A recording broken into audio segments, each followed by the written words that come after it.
This is Maxim Unit 2, Lesson 4. And basically this is just an overview of what you already have learned in Harvey's about noun properties. Noun properties. Nouns, as you know and as you learned in Harvey's, have certain characteristics or properties. They have gender. Nouns have number. They have person. And they have case. In the upcoming lessons here in Maxim, we're going to go through each of these. And as I said, this should mostly be a review from what you've already learned in Harvey's, and we're going to apply it to some models. We will be, over time, applying it to lots of models, but for this lesson, for these upcoming lessons, we're going to be applying it to Mark Antony's funeral oration from Shakespeare's play Julius Caesar.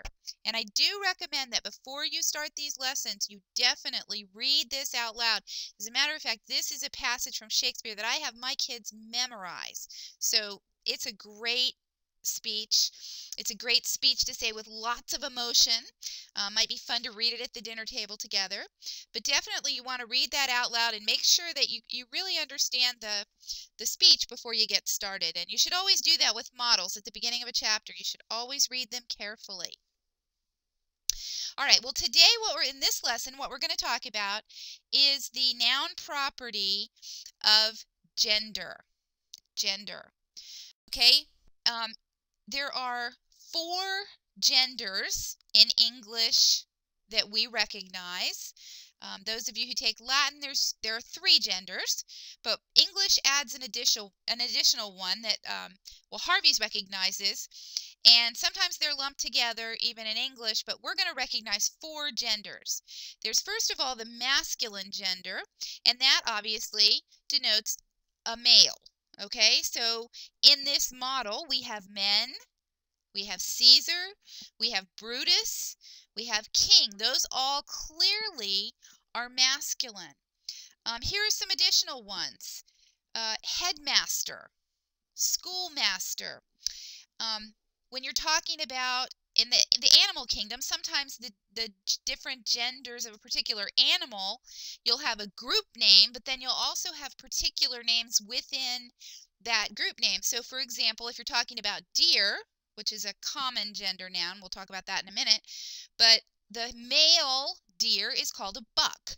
So that would be a masculine noun. And it's pretty easy to recognize masculine nouns because we know that they refer to a male. This does get a little tricky in today's world because some words that were at one time, like for example headmaster, could today refer to a woman, even though technically it is a masculine noun. Okay, so that we've got a little bit of confusion with that these days, but still clearly there are just the part of the word master that would let you know that it had at one time at least referred to a male. Now, feminine nouns obviously denote females. A woman, a laundress, a stewardess, a queen, a maiden, a girl.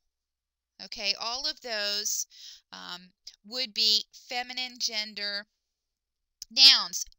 To use the example of schoolmaster for masculine, we would say schoolmistress or headmistress for a feminine version of that same concept. When we're talking about deer, the female deer is called a doe. So clearly that is a feminine noun. Now we also have what we call the common gender in English, which Harvey's calls the common gender. And this is a group where the members of it are either male or female, but we have one term that kind of talks about the whole group. Friends. Your friends can be male or female. They're going to be one or the other. Okay? So friends is a common gender. It doesn't give us any additional information about the gender. Romans. Okay? Now, some might argue that Romans would have had to have been male, and you can make that argument because Roman citizens would have had to be male, but still, there were Roman females. So, Romans. Beasts. Beasts can be male or female. Bears can be male or female. Okay? Deer. can be male or female. We just talked about the masculine. If it's a masculine deer, a male deer, we say a buck. If it's a female, we say doe. But the whole group is a common gender noun, and would be deer.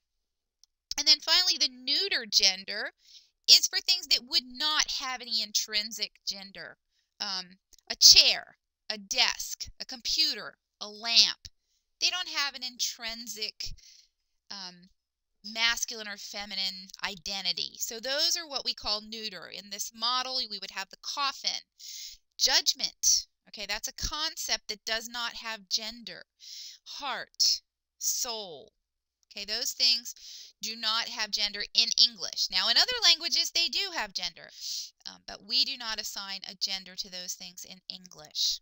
So that is the noun property of gender, and you will be looking at many nouns in this model and just simply noting what their gender would be. And there is an answer key for this. In the answer key, you can find answers for this if you want to check it when you're done.